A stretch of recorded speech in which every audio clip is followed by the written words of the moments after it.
예, 안녕하십니까. 한국해양과학기술원 한페루센터 소장 박준용입니다. 저도 이제 이 발표를 부탁을 받고 하긴 하는데 오면서 보니까 일단 오타가 여기 해양 속으로 스며드는 해양 정보가 아니라 일상 속으로 스며드는 해양 정보, 그리고 사실은 이제 그리고 나서 발표 자료 제목을 보니까 쉽게 쓸 수 있는 해양 데이터 플랫폼. 사실은 저는 해양과학자지 뭐 메타버스나 이제 그런 거에 대해서 직접적인 생각을 해본 적은 없는데, 지난번에 여기 자문회의 왔다가 메타버스 만 한마디 했다가 이제 지금 여기 발표를 하게 됐거든요. 그러니까 제가 오늘 발표드릴 내용은 어쨌든 해양과학자 입장으로, 연구자 입장으로서 해양과학 분야에서 어떤 메타버스에 대해서 제가 갖고 있는 개인적 견해를 말씀드리려고 합니다. 다음과 같은 순서대로 말씀을 드리려고 하고요. 일단 우리나라 해양 영토가 육지 영토의 4.4배입니다. 훨씬 넓습니다. 그리고 매년 연안재해라는 거, 재난재해, 뭐 태풍도 있고 해일도 있고 그런 재난재해 사고가 점점 증가하고 있습니다. 그리고 또 한편으로는 매일 일어나는 건 아니지만 우리 해안선을 쫓아가지고 연안 침식이라는 문제가 굉장히 국가적인 이슈가 되고 있거든요.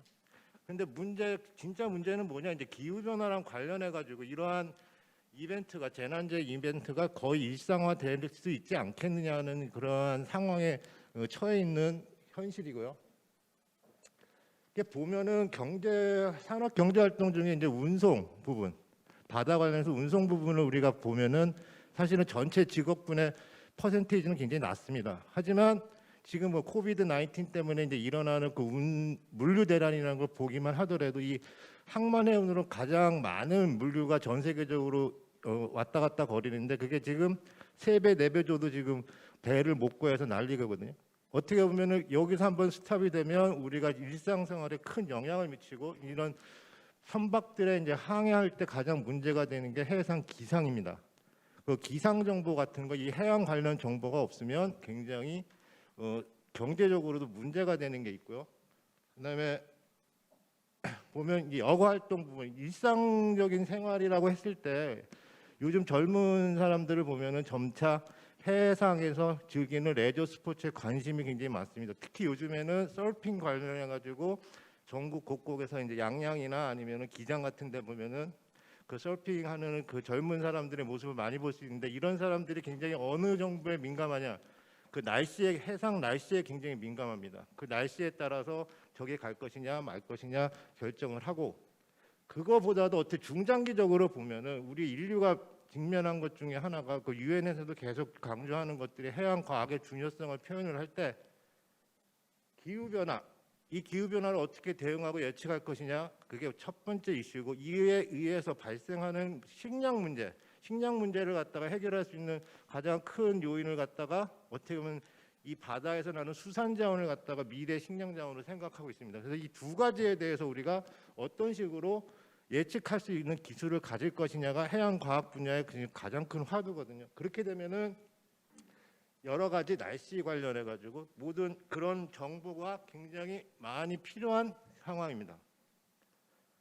이 일부분을 갖다가 제가 한번 정리를 해본 건데, 이거는 재난재해 관련해 가지고 어떤 정보들이 우리가 필요하냐, 기후변화 예측하기 위해서 아니면 재난재해 대응하기 위해서 어떤 정보들이 필요한지를 좀 간략하게 정리해 놓은 건데, 보기만 해도 개수가 굉장히 많습니다.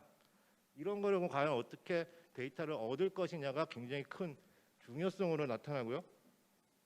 미국 같은 예시를 보면, 우리나라 자료는 사실 이게 굉장히 찾기가 어려워가지고 미국 자료를 지금 봤을 때 지금 점점 추세가 어떻게 보면 서비스 쪽으로 많이 가고 있습니다. 레크리에이션이나 여가활동 관련해가지고 그런 산업이 점점 바다 쪽으로 커져가고 있는 상황이고, 또 한편으로는 그 재난재해 피해 액수가 기하급 수준으로 늘어나는 그 현 상황이고, 그리고 여전히 물류가 왔다 갔다 하는 거는 해상을 통해서 간다라고 예측하고 있고, 앞으로 더 커질 거라고 미국에서 예측하고 있습니다. 그래서 이와 관련해서 얼마나 많은 해양 데이터가 필요하냐에 대해서 논의를 할 때, 미국에서는 지금 2003년에서 17년 예상치를 갖다가 2004년도에 비해서 2017년이 되면은 지금보다 수백 배의 데이터가 요구가 될 것이고 생산이 될 것이다. 수백 배라고 하면은 대강 계산해도 74,000 테라바이트 한 해에 생성되는 게 아마 그런 정도 되지 않을까 싶고, 그래서 현재 추세는 예전에는 오프라인에서 주로 항해 선박하시는 분들이 이러한 해양 데이터를 요구를 했다고 치면은 요즘에는 온라인을 통해서 요구하는 게 많다. 그럼 일반적인 사람들도 데이터에 대해서 굉장히 많이 필요를 요구한다라고 저희가 판단할 수가 있습니다. 그리고 이러한 추세는 점점 더 커질 거라고 예측합니다. 그래서 외국 같은 경우에는 이러한 데이터, 해양 데이터를 얻기 위한 거에 굉장히 투자를 많이 하고, 그럼 어떻게 해야지 손쉽게 얻을 수 있을 거냐라는 그런 부분에 대해서 굉장히 열심히 하고 있습니다. 이거는 제가 2017년도에 킴스트에 파견 나갔을 때, 기술 PD로 파견 나갔을 때 4차 산업 대응하기 위한 미래 해양 정책 개발보다는 어떻게 보면 해양 과학 분야에 어떠한 프로그램을 만들어야 되겠냐, 그런 차원에서 한번 정리를 해본 거거든요. 이게 어쩌면 해양 과학 분야에서 기후변화 예측하고 대응하는 거, 그다음에 해양 생태계, 식량 자원 차원에서 그런 과학 분야에서 어떤 아이템들을 우리가 계속 연구해야 되겠느냐. 크게 보면은 두 가지예요. 여기 밑에 보면은 해양 생태계, 여기 위에 보면은 기후변화. 이거랑 관련된 거 뭐 극지 부분 다 있긴 하지만 이 두 축을 중심으로 굉장히 단순화시켜서 적는다고 했지만 굉장히 많은 해양 정보가 우리가 필요하다라는 현실에 직면해 있는 상황입니다. 그래서 이제 저게 데이터가 많다라는 게 결국 4차 산업혁명에서 말하는 빅데이터. 그럼 과연 빅데이터가 뭐냐? 사실은 빅데이터에 대해서 우리가 데이터가 처음에는 많으면 빅데이터라고 생각을 했는데, 시간이 흐르고 어떻게 보면 경험을 해보면서 일단은 양질의 데이터야지 빅데이터가 될 수 있는 가능성이 있고, 두 번째로는 제가 봤을 때 이야기를 갖고 있는 살아있는 데이터, 결국 뭐냐면 이거는 어떤 한 포인트에 대한 설명하는 데이터가 아니라 과거, 현재, 미래를 연결해 줄 수 있는 시계열 자료야지만이 빅데이터의 가치가 있다라고 판단합니다. 그래서 이런 데이터를 많이 모았다고 쳐도 또 한 가지 문제가 되는 게 뭐냐면, 데이터가 적어도 문제지만 너무 많으면 보기가 너무너무 힘들어요. 그래서 이걸 어떻게 볼까, 어떻게 우리가 어떻게 빠르고 쉽게 봐서 활용할 것이냐의 그 대두가 되는 거고, 아마 이런 차원에서 소위 말하는 현재 4차 산업은 디지털 트윈이나 메타버스라는 게 등장하는 게 되지 않았을까라는 예측을 합니다. 그러니까 여기 옆에 그림 보면 이게 제가 예전에 스타워즈 보면서 요다가 제다이 마스터 요다가 애들을 가르칠 때 이 넓은 은하계를 갖다가 어떤 공간에서 잡았다 당겼다 아주 자유자재로 그 넓은 많은 데이터를 갖다 내 필요한 거를 당겨보고 아니면 멀리서 보내버리고 하고, 어떤 그런 거 보면서 야, 저런 시대가 오긴 할 텐데 언제쯤 올 것이냐, 그럼 뭘 준비해야 될 것이 상상해 본 적이 있거든요. 아마 저런 부분이 지금 저희가 논의하는 메타버스 관련해서 그런 얘기가 지금 논의되는 게 아닌가라고 생각을 합니다. 그래서 다시 이제 어떻게 보면 이 행사의 주제가 되는 메타버스, 사실 저는 메타버스에 대해서 퀘스천 마크거든요. 그다지 뭐 이게 아니 예전에 3차원 TV 나오고 뭐 AR, VR 나오고 성공한 적 없습니다. 그 디지털 TV 나온 얘기가 얼마 안 되거든요. 근데 바로 지금 메타버스로 건너뛴다고 과연 그런 다른 게 준비가 돼 있냐 했을 때, 저 개인적으로는 이 메타버스라는 게 약간은 좀 더 우리가 고심해야 될 부분 아니겠느냐. 그러니까 제가 봤을 때는 이 4차 산업혁명이나 디지털 트윈, 메타버스 이건 개념이에요. 우리가 개념을 갖다가 어떻게 구체화시킬 거냐, 그 구체화시키는 방법은 굉장히 다양할 거고, 그거에 대해서 그러면 각 분야별로 어떻게 적용할까는 굉장히 다른 문제라고 생각이 됩니다. 그러니까 디지털 트윈이라고 해가지고 보면은 여기도 적어놨지만 사실 우리가 소위 말하는 여기 있는 거에 4차 산업혁명 요소들이 들어가 있거든요. 그럼 디지털 트윈이 그런 가상화를 잘 보여주면 이게 디지털 트윈이냐. 그러니까 시뮬레이션이라는 거 보통 디지털 트윈이랑 시뮬레이션이 뭐가 달라 했을 때, 시뮬레이션은 보여주는 가상화의 툴의 하나뿐인 거지 그게 모든 거를 서비스로 제공할 수 있는 근간이 되지는 않는다라는 거. 그런 점에서 이제 과연 그런 메타버스라는 거, 디지털 트윈을 어떻게 접근할 것이냐.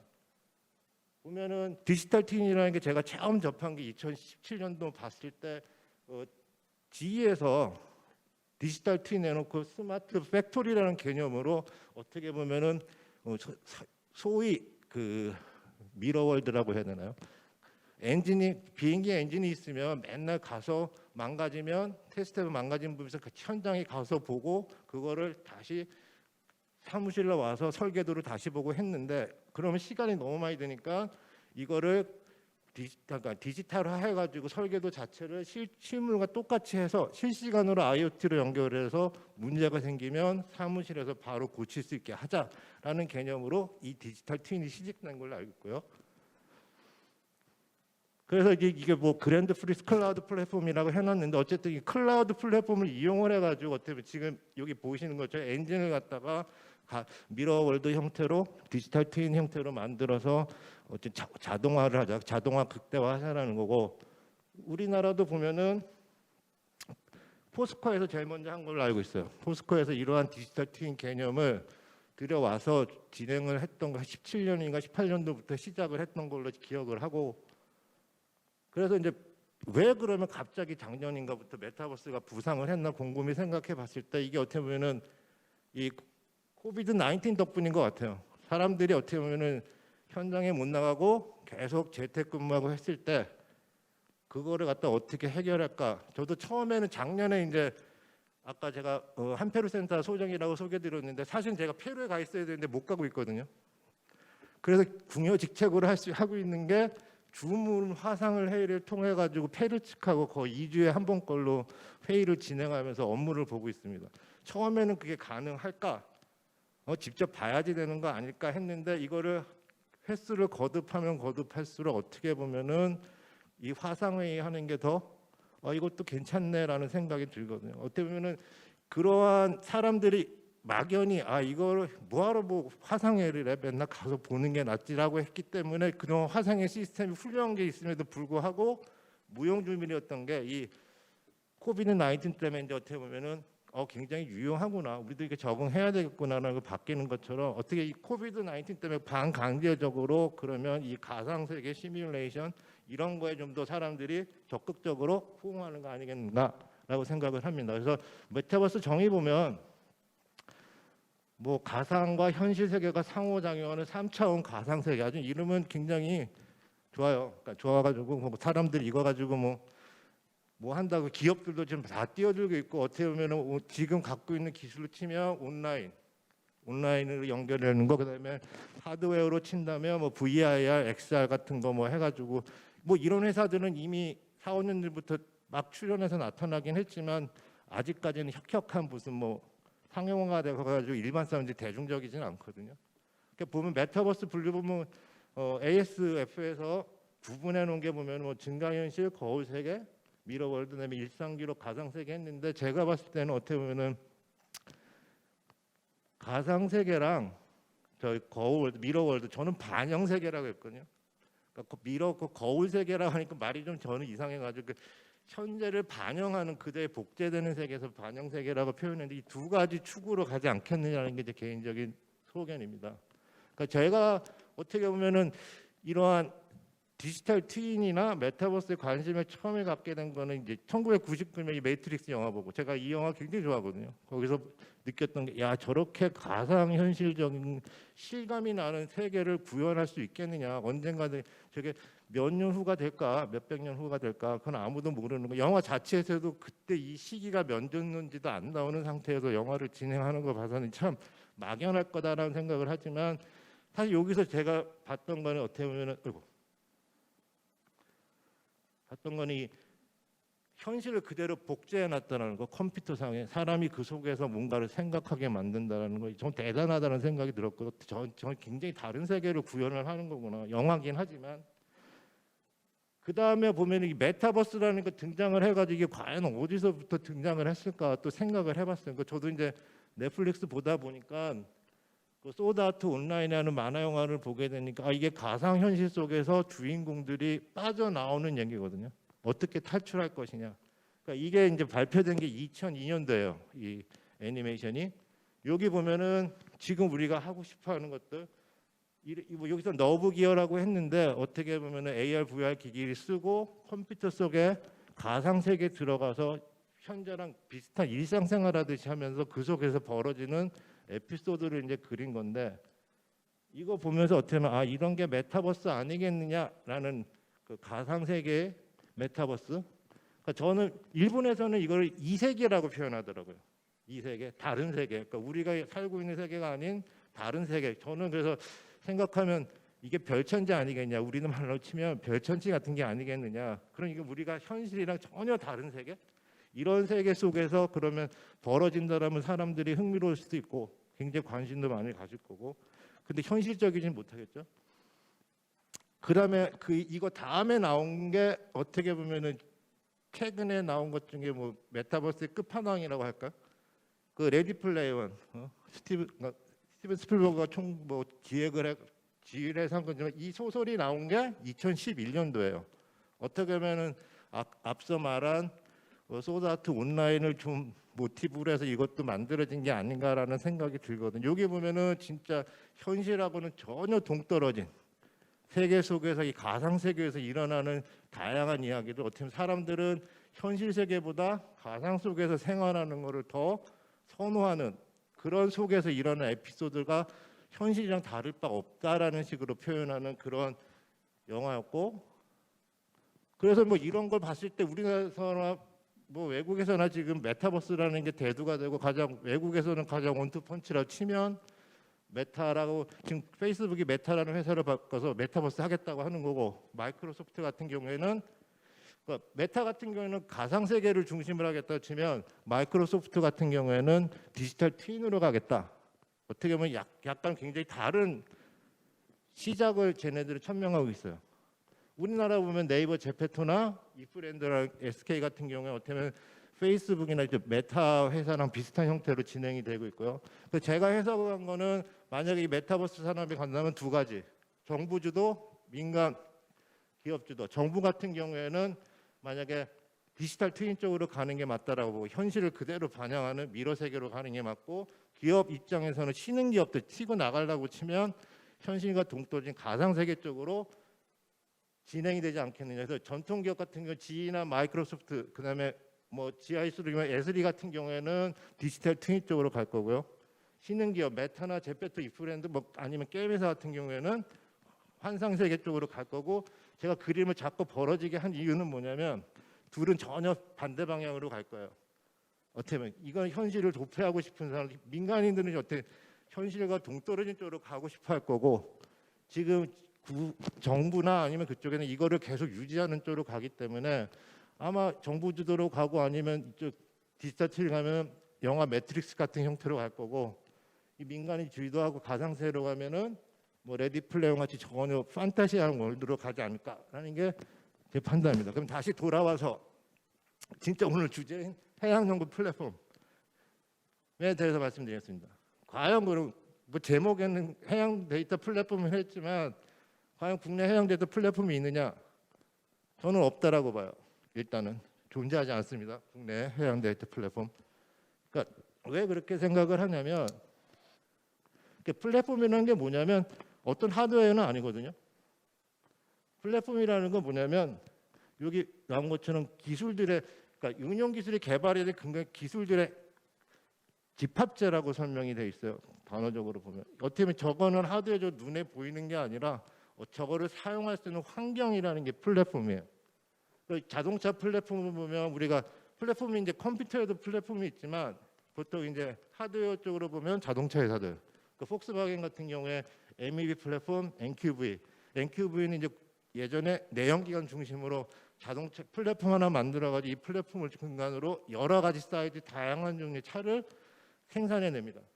그리고 반면에 이제 AME는 이제 전기 자동차를 생산하기 위한 플랫폼. 어떻게 플랫폼이라는 건 눈에 보이는 게 아니라 서비스라는 토대라는 거. 그래서 이제 그러면 해양 데이터 플랫폼이 그럼 과연 어떻게 될 거냐, 미래. 위에 거는 지금 현재의 과정을 보여드리고 있어요. 그러니까 어떻게 보면 우리가 필요한 데이터는 어디선가 습득을 해야 돼요. 관측을 하든 모니터링하든 데이터를 얻어야 되고, 그 데이터를 처리하고 그다음에 그거를 분석하는 거 결과를 우리는 보게 되는데, 지금은 뭐냐면 모으는 사람 따로 있고 그 모은 거 갖다가 이걸 저장하는 사람 따로 있고, 이 단계별로 연결성이 별로 없어요. 시간이 많이 들어요. 진짜 미래 해양 데이터 플랫폼이라고 하면 이게 자동화가 돼서 데이터를 취직하고 처리하고 분석하고 가시화하는 거. 결국 가시화는 어떻게 보면 여기서 지금 얘기하는 디지털 트윈이 될 수도 있고 메타버스도 될 수 있는 거죠. 이게 연결이 돼 있지 않으면 디지털 트윈이고 메타버스고 아무 의미 없다고 생각을 합니다. 그래서 유럽 같은 경우에 작년에 어떻게 해양 분야에서는 디지털 얼스라고 해가지고 데스티니라고 지금 해가지고 지구를 복제하는 거, 미러월드 디지털 트윈을 만드는 거를 사업을 시작을 했어요. 유럽 연합에서는. 하는 이유는 똑같아요. 과거, 현재, 미래에 대해서 볼 수 있게끔 하겠다. 이거를 구현하는 가상 현실 세계 시뮬레이션 할 수 있는 그런 플랫폼을 만들겠다라는 게 어떻게 보면은 이 해양 분야에서 유럽이나 미국도 마찬가지고 그걸 진행을 하고 있고, 그래서 저런 걸 만들려면 데이터를 많이 얻어야 된다라는 거, 그것 때문에 외국에서는 데이터를 어떻게 그럼 많이 얻을 것이냐, 사실 구현하는 것보다는 데이터가 있어야지 제대로 구현할 수 있으니까 이 관측 쪽에 굉장히 많은 투자를 합니다. 요즘에 주로 무인체를 이용해서 데이터 얻는 쪽으로 굉장히 많은 진행을 하고 있고, 그때 우리는 아무것도 안 했느냐, 그건 아니에요. 사실은 2017년도에 기획보고서로 사실 그때 뭐 정부 R&D 사업들이 일몰제이기 때문에 새로 예타기획해야 되고 그런 상황이었고, 그래서 4차 산업혁명과 연계해가지고 해양과학 분야에 그럼 앞으로 어떤 프로그램을 해야 되는지 했을 때 제시했던 그림입니다. 어떻게 보면 이게 그때 디지털 트윈을 생각해 두고 만들었던 그림이에요. 이 지구라는 거에 대해서 우리가 무인체로 관측을 하고 그 다음에 이런 얻은 자료를 갖다가 예측 모델이나 인공지능을 이용해가지고 분석을 한 결과를 디지털 트윈에 구현을 한다. 그게 여기서 끝이 아니라 여기서 문제점이 생기면 어디가 문제가 있으니까 다시 조사해라. 계속 선순환 반복이 되게끔 하는 게 미래의 해양과학 플랫폼이다 해가지고 이거를 토대로 예타 계획을 2번 정도 진행을 했어요. 근데 보기 좋게 다 떨어졌습니다. 지금 5년 동안에.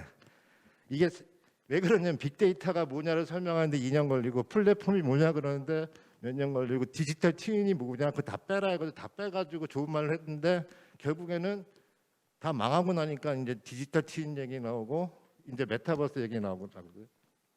그래서 보면 뭐 이게 그 세부 내용이고요. 어떻게 보면 그런 걸 어떻게 하겠다는 거고, 그래서 그거 아무것도 안 하냐 그건 아니에요. 사실은 이제 거기서 나온 기획 아이디어 부분이 지금 뭐 다른 기관에서나 연관된 기관에서 이제 그런 부분을 가지고 기획을 하고 R&D 사업을 추진을 하고 있는 걸로 알고 있습니다. 다행이지만.